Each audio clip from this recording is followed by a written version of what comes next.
अस्सलामुअलैकुम बिस्मिल्लाहिर्रहमानिर्रहीम। Dear students, आज पॉलिटिकल साइंस का लेक्चर नंबर 3 हम करेंगे। लेक्चर नंबर 1 में हम लोगों ने कम्प्लीटली कोर्स आउटलाइन देखी थी कि पेपर 1 की क्या कोर्स आउटलाइन है, पेपर 2 की क्या जो है कोर्स आउटलाइन है। इसके अलावा हम लोगों ने तफसील से देखा था कि पॉलिटिकल साइंस हमें क्यों इस सब्जेक्ट को एज ए ऑप्शनल CSS या PMS में अडॉप्ट करना चाहिए और इसके पेपर को कैसे करना है। ये लेक्चर नंबर 1 था। लेक्चर नंबर 2 में हम लोगों ने दोस्तों पॉलिटिकल साइंस को डिफ़ाइन किया था। हमने देखा था, इस स्टेटमेंट को जस्टिफाई किया था कि political science is a living thing justified. तो हमने उसको बड़ी डिटेल के साथ, उसके स्कोप के साथ, उसकी नेचर के को डिफ़ाइन करके और हमने उसको कंक्लूड किया था और प्रूव किया था विद सर्टन मतलब फैक्ट्स एंड फिगर और वेस्टर्न फ़िलासफ़र के डिफरेंट डेफिनेशंस और उनके फ़िलासफ़ीज़ को यूज़ करते हुए कि political science is a living thing. It is जैसे कि इसको हमने देखा था कि एरिस्टोटल ने कहा था ये जो पॉलिटिकल साइंस है बेसिकली स्टेट जो है वो एक मैग्नीफाइड इंडिविजुअल है। तो इसी तरह पॉलिटिकल साइंस बेसिकली स्टेट्स के बारे में ही बताती है। तो ये भी एक लिविंग थिंग है, ये भी ऑर्गेनिक इन नेचर है। तो दोस्तों आज हम लेक्चर नंबर 3 में ये देखेंगे कि बेसिकली असल में इसमें हम दो सेक्शन को, जो पेपर 1 है, ये पेपर 1 का पार्ट है दोस्तों। पेपर 1 में तो आपको पता है 2 पोर्शन है। एक तो सेक्शन 1 है जिसमें हम लोग फ़िलासफ़र के बारे में डिस्कस करेंगे। उनमें सबसे पहले वेस्टर्न फ़िलासफ़र आते हैं। तो दोस्तों जो वेस्टर्न फ़िलासफ़र हैं इनमें सबसे पहले प्लेटो है। प्लेटो को हम इंशाल्लाह बड़ी डिटेल से आज ही प्लेटो को पढ़ेंगे। उसके बाद हम एरिस्टोटल को देखेंगे फोर्थ लेक्चर में। उसके बाद हम निकोले मैकियावेली को देखेंगे, ये मॉडर्न वेस्टर्न थिंकर। उसके बाद आ जाएंगे जिनकी सोशल कॉन्ट्रैक्ट थ्योरी है। तो हम इनमें थॉमस होब्स को देखेंगे, जॉन लॉक को देखेंगे, जैकोस रोसो को देखेंगे। तो इनकी जो सोशल कॉन्ट्रैक्ट थ्योरी है इसको डिटेल से इंशाल्लाह डिस्कस करेंगे। इसके बाद दोस्तों हम सोशलिज़म या कम्युनिज़म के फाउंडर जो हैं कार्ल मार्क्स, उनकी थ्योरी को देखेंगे कि उन्होंने सोशलिज़म या कम्युनिज़म का आइडिया क्यों दिया और ये क्या आइडिया है। और उसके बाद इंशाल्लाह हम लोग मुस्लिम थिंकर देखेंगे। मुस्लिम थिंकर में दोस्तों हम सबसे पहले देखेंगे अल-फ़ाराबी को देख लेंगे। अल-फ़ाराबी के बाद हम जो है इब्ने खल्दून को देखेंगे। इब्ने खल्दून के बाद हम लोग जो है अल-ग़ज़ाली को देखेंगे। फिर इल्लामा इक़बाल लास्ट में हम इस तरह यानी आगे मूव करेंगे। तो ये मुस्लिम थिंकर हैं। इसकी जब मुस्लिम थिंकर करने के बाद जो सेकंड पार्ट होगा उसमें हम सेक्शन नंबर, यानी ये सेक्शन 1 है, सेक्शन 2 और जो सेक्शन 3 है जो मैंने सिलेबस में आपको बताया, इंशाल्लाह फिर वो आगे यानी मज़ीद लेक्चर में मूव करते जाएंगे। तो आज दोस्तों हम पढ़ेंगे प्लेटो के बारे में, इसकी बायोग्राफ़ी देखेंगे प्लेटो ने, और इसकी थ्योरी ऑफ जो है आइडियल स्टेट को बड़ी डिटेल से इंशाल्लाह डिस्कस करेंगे। साथ लेक्चर में रहिएगा। बहुत ज़्यादा आसान है और बहुत ही इम्पोर्टेंट ये क्वेश्चन है प्लेटो का। ये CSS 2022 में आ भी चुका है कि जो प्लेटो है उसका जो आइडिया ऑफ जस्टिस है वो क्या था। तो वो मैं आपको बताऊंगा कि ये क्वेश्चन किस तरह पेपर में आता है, इसको सॉल्व कैसे करें। लेकिन दोस्तों प्लेटो आज का हमारे लेक्चर का जो है वो प्लेटो के बारे में है। प्लेटो का जो थ्योरी ऑफ आइडियल स्टेट है इसको हम पढ़ेंगे। दोस्तों जो प्लेटो है इसका जो ड्यूरेशन है वो है 437 से 347 BC, यानी बिफोर क्राइस्ट, यानी ईसा अलैहिस्सलाम या बिफोर ईस्वी का ये है। तो ईसा अलैहिस्सलाम की पैदाइश से पहले था। तो प्लेटो का सबसे पहले दोस्तों किसी भी वेस्टर्न या किसी भी फ़िलासफ़र को हमने डिस्कस करना तो हमने उसकी बायोग्राफ़ी को ज़रूर देखना है। तो दोस्तों जो प्लेटो था ये एथेंस में ये पैदा हुआ, जो कि ग्रीस का कैपिटल है यानी यूनान का। ये सोक्रेटिस का स्टूडेंट था और इसके जब ये सोक्रेटिस के पास पढ़ रहा था तो जो सोक्रेटिस है उसकी एग्जीक्यूशन कर दी गई। तो उसकी एग्जीक्यूशन के बाद प्लेटो ने अपना एक इंस्टीट्यूशन वहाँ पे स्टार्ट किया और उसने उस इंस्टीट्यूशन को एकेडमी का नाम दिया। और उसने इसका जो लिटरेसी वर्क है, ये मैंने शॉर्ट इसकी बायोग्राफ़ी लिखी है, डिटेल से आप पढ़ सकते हैं। और तो ये ज़रूरत नहीं है, लेकिन सिर्फ ये है कि थोड़ा सा आपको बैकग्राउंड का पता होना चाहिए कि प्लेटो कहाँ से था, किसका स्टूडेंट्स था, कहाँ से इसको आइडिया आया, और इसकी जो लिटरेरी वर्क है दोस्तों उसके बारे में MCQ आ जाते हैं। कि इसका एक स्टेटमैन इसकी बुक है, इसके अलावा द लॉज है, रिपब्लिक है। तो जो रिपब्लिक है बुक, इसके अंदर ही इसने दोस्तों थ्योरी ऑफ आइडियल स्टेट दिया है। ये याद कर लीजिएगा, क्वेश्चन आ सकता है किसने। तो जो अब मेन क्वेश्चन है वो किस तरह आएंगे दोस्तों, पेपर के अंदर आपसे पूछा जा सकता है कि प्लेटो थ्योरी ऑफ आइडियल स्टेट क्या है, इसको डिफाइन करें। या आपसे पूछा जा सकता है why he gave the theory of ideal state. या आपसे पूछा जा सकता है कि what is the justice of Plato state, या what is mean by justice of Plato. तो जस्टिस से क्या मुराद है, तो ये मेन क्वेश्चन है। अब इसका हम कॉन्टेक्स्ट पढ़ेंगे दोस्तों कि कोई भी थ्योरी होती है, आप इस बात को जानते हैं कि उसके पीछे कुछ मुहर्रकात होते हैं, उसका कॉन्टेक्स्ट होता है कि वो क्यों दी गई। तो इसकी थ्योरी के दो मुहर्रकात थे। पहली वजह थी कि एग्जीक्यूशन ऑफ सोक्रेटिस थी। सोक्रेटिस का ये स्टूडेंट था, सोक्रेटिस को ग्रीक्स ने एग्जीक्यूट कर दिया, तो जिसने इस पे बहुत ज़्यादा इसको इन्फ्लुएंस किया। तो जो थे ग्रीक्स बेसिकली उनके यहाँ जो सिस्टम था वो मोनार्क थे, तो इसने उस सिस्टम के ख़िलाफ़ मतलब बेसिकली अपने कुछ आइडियाज़ दिए हैं कि ये जो सिस्टम है ये पीपल्स की जो है बेसिक राइट्स हैं, जिसमें उसका लाइफ का राइट है, उसकी प्रॉपर्टी का राइट है, उसकी रिस्पेक्ट इज़्ज़त का राइट है। तो उसको ये जो सिस्टम है वो उसको डिफेंड नहीं कर रहा। तो इसका अल्टरनेट सिस्टम होना चाहिए ये जो इसको इन चीज़ों की उसकी प्रोटेक्शन करे। तो सेकंड रीज़न थी कि defeat of Athens from Spartans. जो स्पार्टन थे वो भी मोनार्क थे, तो जो एथेंस वाले थे इनको स्पार्टन्स ने शिकस्त दी। तो इस वाक़या ने भी इसको काफ़ी ज़्यादा सोचने पे मजबूर किया कि जो इनके मोनार्क प्रेजेंट मौजूद हैं वो अनएबल टू रॉइन द स्टेट, वो स्टेट के ऊपर हुक्मरानी करने के काबिल ही नहीं है। तो इसने कहा कि कैसे एक जो है बेसिकली आइडियल स्टेट डेवलप की जाए, कैसे एक फ़िलासफ़र किंग पैदा किया जाए। तो ये भी पूछा जा सकता है कि प्लेटो का जो ये PMS में क्वेश्चन आया हुआ था कि प्लेटो का जो फ़िलासफ़र किंग का आइडिया बेसिकली वो क्या है। तो ये डिफरेंट डिमेंशन में क्वेश्चन पूछा जा सकता है, थ्योरी एक ही है।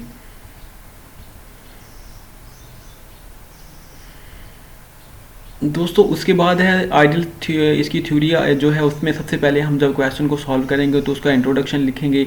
जिस डिमेंशन में पूछा गया क्वेश्चन उसी से इंट्रो स्टार्ट करेंगे। इंट्रो में हम थोड़ा सा इसकी जो थ्योरी का कॉन्टेक्स्ट है वो बता देंगे, थोड़ी सी इसकी बायोग्राफी अगर बताना चाहें बता सकते हैं। फिर बेसिकली हम उस डिमेंशन में को थोड़ा सा जिक्र करेंगे और ये बताएंगे कि इस क्वेश्चन को जो हम कर रहे हैं इसमें हम क्या क्या चीज़ें डिस्कस करेंगे। ये इंट्रो होता है। उसके बाद जो सबसे पहला फॉर एग्जांपल ये क्वेश्चन आया हुआ था कि जस्टिस का, तो हम जस्टिस से ही स्टार्ट कर देते हैं कि जो इसकी थ्योरी ऑफ जस्टिस है वो क्या है।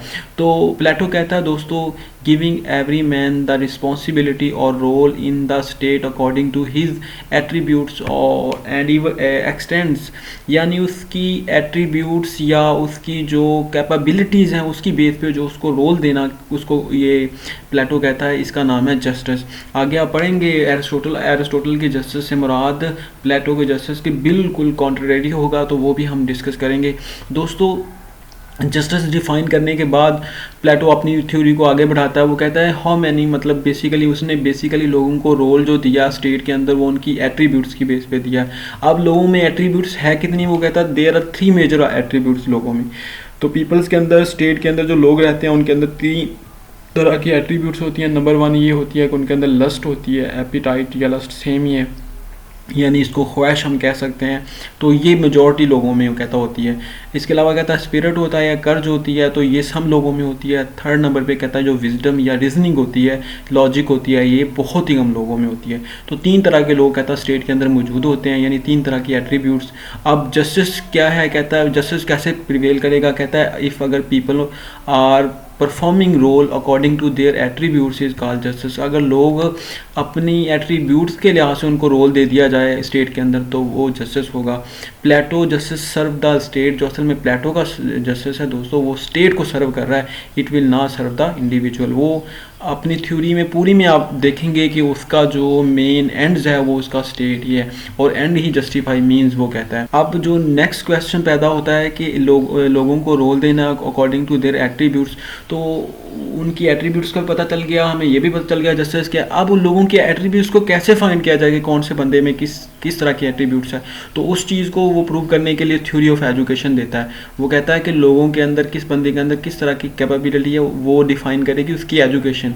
अब वो लोग एजुकेशन कहाँ से हासिल करेंगे, एजुकेशन है क्या चीज़, कि कौन कौन हासिल करेगा। तो उसने जो इसकी थ्योरी ऑफ एजुकेशन है दोस्तों, प्लेटो ने थ्योरी ऑफ एजुकेशन को 3 फेजेज में बताया है। जो फर्स्ट इसकी फेज़ है उसमें वो असल में 1 ईयर से 20 ईयर की तरफ जाता है। कहता है जो 1 से 20 ईयर है वहाँ पे जो मतलब बच्चे होंगे या चाइल्ड होंगे वो बेसिकली स्टेट मदर के पास होंगे। तो यहाँ पे वो जो है पेज थोड़ा सा मुझसे मिस हो गया है, तो लेकिन मैं आपको यहाँ पे बता देता हूँ, आप अपनी नोटबुक पे लिख लें। जो फर्स्ट फेज़ होगी थ्योरी ऑफ एजुकेशन, पहली तो ये बताता है कि थ्योरी ऑफ एजुकेशन असल में है क्या। कहता है जो थ्योरी है पहली बात बताता है कि ये सबके लिए कंपलसरी है, ये प्राइवेट नहीं होगी बल्कि स्टेट इसको मतलब स्टेट ऑन ये ऑर्गेनाइजेशन होगी एजुकेशन वाली, और इसमें सभी को इक्वल यानी वे मैन पैरिटी जेंडर पैरिटी होगी कि मेल और फीमेल इक्वल उनको अपॉर्चुनिटीज़ होंगी एजुकेशन के लिए। तो उसके बाद वो फर्स्ट फेज़ का डिस्कस करता है। कहता है जो फर्स्ट फेज़ होगी दोस्तों, यहाँ पे जो सेकंड फेज़ इंशाल्लाह डिस्कस करते हैं। कहता है जो फर्स्ट फेज़ है ना वो 1 से 20 ईयर है। कहता है जो फर्स्ट फेज़ होगी उसके अंदर क्या होगा दोस्तों के फर्स्ट फेज़ के अंदर जो चाइल्ड होंगे वो एक तो स्टेट मदर उनको 0 से 6 ईयर तक जो है वो चाइल्ड हैं वो स्टेट मदर के पास होंगी, और फिर स्टेट मदर उनकी परवरिश करेंगी। और इसके अलावा उनको जो ओल्ड ग्रीक्स हैं उनके बेसिक गॉड्स हैं, और इसके अलावा उनके जो हिस्ट्री में उनके हीरोज़ हैं उनकी स्टोरी नरेट करेंगी। इसके अलावा फिर जब वो 6 साल के बाद 7 साल में एंटर होंगे तो उनको स्कूल में दाखिल करवा दिया जाएगा। और कहता है वो जो स्कूल है उसमें वो म्यूज़िक सीखेंगे। इसके अलावा म्यूज़िक के अलावा वो उसमें जो है म्यूज़िक जो होगा बेसिकली वो इस चीज़ पे क्या नाम है वो इस चीज़ का पे म्यूज़िक उनको होगा, इस चीज़ से रिलेटेड होगा कि जिससे उनके अंदर यानी पैट्रियोटिज़म क्रिएट हो। और सेकंड वो चीज़ कहता है कि जो इस फेज़ में होगी वो ये चीज़ होगी कि बच्चे बेसिक यानी आखिरी 2 ईयर्स जो 18 से 20 है उसमें उनको मिलिट्री ट्रेनिंग दी जाएगी, और उसके बाद उनका एक एग्ज़ाम होगा। अब वो कहता है जो लोग एग्ज़ाम पास करेंगे वो सेकंड फेज़ में एंटर हो जाएंगे, जो फेल होंगे ना उनको आर्टिज़न यानी वर्कर बना दिया जाएगा। और ये उसकी सेकंड फेज़ की एंट्रेंस है। आई होप कि आपको फर्स्ट स्टेज समझ लगी होगी। मैं इसको थोड़ा सा रिपीट करवा देता हूँ कि कहता है जो फर्स्ट फेज़ होगी उसमें 1 से 20 ईयर तक मतलब वो फेज़ चलेगी। उसमें जो फर्स्ट 6 ईयर हैं उसमें बच्चे जो होंगे वो स्टेट मदर के पास होंगे, और 6 से जो 18 ईयर तक हैं वो स्कूल्स में जाएंगे जहाँ पे वो बेसिक मतलब एजुकेशन हासिल करेंगे। और इसके अलावा म्यूज़िक सीखेंगे, इसके अलावा पोइट्री सीखेंगे, इसके अलावा वो दोस्तों वहाँ पे आखिरी 2 ईयर्स में मिलिट्री ट्रेनिंग लेंगे। उसके बाद उनका एग्ज़ाम होगा। जो लोग पास हो जाएंगे वो सेकंड फेज़ में एंटर हो जाएंगे, जो फेल होंगे उनको आर्टिज़न या वर्कर बना दिया जाएगा। अब सेकंड फेज़ बड़ा इंपॉर्टेंट है। कहता है जो सेकंड फेज़ है इसमें भी कंटिन्यू लर्निंग वो फिज़िकल एक्सरसाइज वगैरह जारी रखेंगे। एडिशनली वो क्या बेसिक मैथ सीखेंगे, बेसिक साइंस सीखेंगे, फ़िलासफ़ी सीखेंगे। अब यहाँ पे बेसिक साइंस से मुराद दोस्तों एस्ट्रोनॉमी है यानी फ़ल्कियात का इल्म। तो उस वक्त यही साइंस होती थी, तो वो इसके बारे में बात कर रहा है। थर्ड वो कहता है कि इन दिस फेज़ जो 5 लास्ट ईयर है ना यानी ये 20 हमने देखा है कि ये फेज़ 20 से 35 ईयर तक चलेगी यानी 15 ईयर का ये ड्यूरेशन है। तो कहता है इसमें क्या होगा कि जो फर्स्ट 5 ईयर्स होंगे उस लास्ट 5 ईयर होंगे उसमें मिलिट्री ट्रेनिंग दी जाएगी, और जो लोग इसके बाद एग्ज़ाम होगा जो लोग पास होंगे वो थर्ड फेज़ में एंटर हो जाएंगे, और जो फेल होंगे दोस्तों वो जॉइंट मिलिट्री उनको मिलिट्री में यानी वो ज्वाइन कर लेंगे। तो दोस्तों ये उसकी सेकंड फेज़ थी। उसके बाद वो थर्ड फेज़ में एंटर होता। कहता है जो थर्ड फेज़ है उसमें क्या होगा कि उसमें जो वो है 35 से 50 ईयर तक। तो इस फेज़ में भी कहता है लर्निंग वो जारी रखेंगे, साइंस और मैथमेटिक्स सीखेंगे। Additionally they attach with the existing rulers यानी यहाँ पे एक जो इंटर्नशिप का कंसेप्ट भी वो क्रिएट करता है। कहता है कि जो लोग होंगे वो एडिशनली क्या करेंगे कि वो एग्जिस्टिंग जो रूलर्स हैं उनके हुक्मरान उनके साथ भी अपना टाइम देंगे और उससे वो लर्न करेंगे स्टेट अफेयर को। After 50 years those who will complete this training तो आर कॉल्ड रूलर्स, वो सभी रूलर्स होंगे। अब उनमें से जो फिलोसफर किंग कौन सा बनेगा, अमंग दोज फ्यू और any one can be selected as a जो है फिलोसफर किंग। वो कहता है इनमें से किसी को भी फिलोसफर किंग चूज़ किया जा सकता है, या वो मिलके अपने सिस्टम को सब चला सकते हैं या सिंगल। अब उसके बाद वो इन थ्योरी ऑफ एजुकेशन के बाद प्रिंसिपल और थ्योरी ऑफ कम्युनिज्म देता है। वो कहता है कि जो उनकी सेकंड और थर्ड क्लास, यानी फर्स्ट सेकंड और जो थर्ड क्लासेस हैं, जैसे कि जो मिलिट्री है और जो रूलर्स हैं, उन पे सर्टन जो है प्रिंसिपल जो हैं वो अप्लाई होंगे। ये फर्स्ट वाली फेज़ वाले यानी आर्टिजन पे प्रिंसिपल यानी अप्लाई नहीं होंगे। उनमें से एक तो ये होगा कि कम्युनिज्म ऑफ प्रॉपर्टी होगा। कम्युनिज्म ऑफ प्रॉपर्टी का दोस्तों मतलब है कि अपर टू क्लास जो है वो उनको अलाउ नहीं होगा कि वो प्रॉपर्टी रखें। सेकंड, उनको वो कहता है कि state will responsible the means of upper two class, तो इनकी यानी कॉमन रिनंसिएशन ऑफ प्रॉपर्टीज़ उनकी वो बेसिकली इसके बारे में डिस्कस करता है। तो इसके अलावा कम्युनिज्म ऑफ फैमिली होगा। कम्युनिज्म ऑफ फैमिली का दोस्तों मतलब है कि उनकी एक कलेक्टिव फैमिली होगी। Similar intellectual will marry with each other, जो सिमिलर जिनकी इंटेलेक्चुअल होगा वो आपस में शादियाँ करेंगे। तो ये बेसिकली फिलोसफर किंग वाली जो क्लास है उसकी डिस्कस हो रही है। कहता है इफ़ प्रेग्नेंट वीमेन हो जाएगी तो उसको अलग कर दिया जाएगा, और एनी बॉडी भी मदर और एनी बॉडी भी फादर, तो it is called collective family. तो ये इसने कम्युनिज्म ऑफ फैमिली और कम्युनिज्म ऑफ प्रॉपर्टी का कंसेप्ट दिया। अब इसकी इम्प्लीकेशन क्या है कि उसने ये क्यों कहा कि कम्युनिज्म ऑफ फैमिली और कम्युनिज्म ऑफ जो है प्रॉपर्टी होनी चाहिए। वो कहता है कि असल में बेसिकली ये एक चेक एंड बैलेंस करेगा इन पे। चेक एंड बैलेंस कैसे करेगा उसको भी देख लेते हैं। वो कहता है दोस्तों कि it will remove chances of nepotism को ख़त्म करेगा, दूसरा करप्शन को ख़त्म करेगा। Focus on state. फिर सेकंड ये कि जो रूलर हैं जब उनको मतलब इन चीज़ों में प्रॉपर्टीज़ और करप्शन में जब उनको इंटरेस्ट ही नहीं होगी तो वो सिर्फ उनका फोकस एक ही होगा, वो स्टेट फेयर होगा।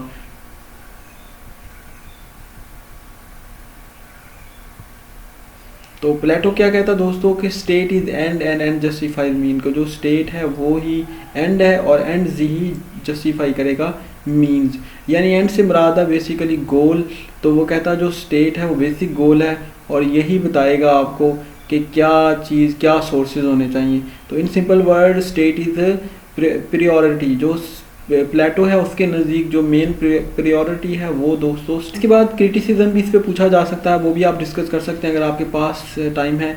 तो दोस्तों जो इसकी आइडियल स्टेट है वो एक मिथ है, यानी सिंपल ये इमेजिनेशन तो है, यानी कुछ चीज़ें ऐसी हैं जो सिंपल एक इमेजिनेशन पे हैं, जो कि जैसे कि कॉमन फैमिली है और जो है कॉमन प्रॉपर्टी का आइडिया है। तो ये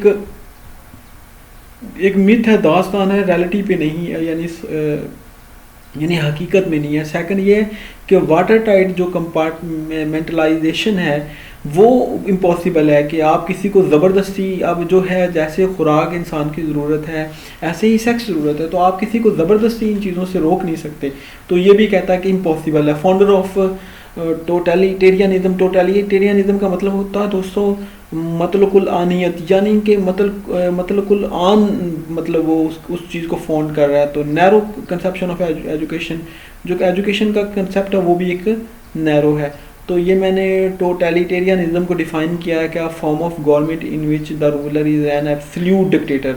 तो the principle of complete unrestricted power, तो इसको कहते हैं टोटलिटेरियनिज्म। दोस्तों इसके साथ ही हमारी जो है ये थ्योरी ख़त्म होगी। इंशाल्लाह नेक्स्ट लेक्चर में हम लोग एरिस्टोटल को डिटेल से देखेंगे। आई होप कि ये लेक्चर आपको अच्छा लगा होगा। दोस्तों अगर आपके कमेंट सेक्शन में कोई क्वेश्चन है, कोई क्वेरी है, प्लीज़ मुझे बताएं, मैं इंशाल्लाह कोशिश करूँगा वो आपको आंसर करूँ। तो प्लीज़ चैनल को अभी आपने सब्सक्राइब नहीं किया तो प्लीज़ करें। थैंक यू सो मच, अपना ख्याल रखें। फ़ी अमान अल्लाह।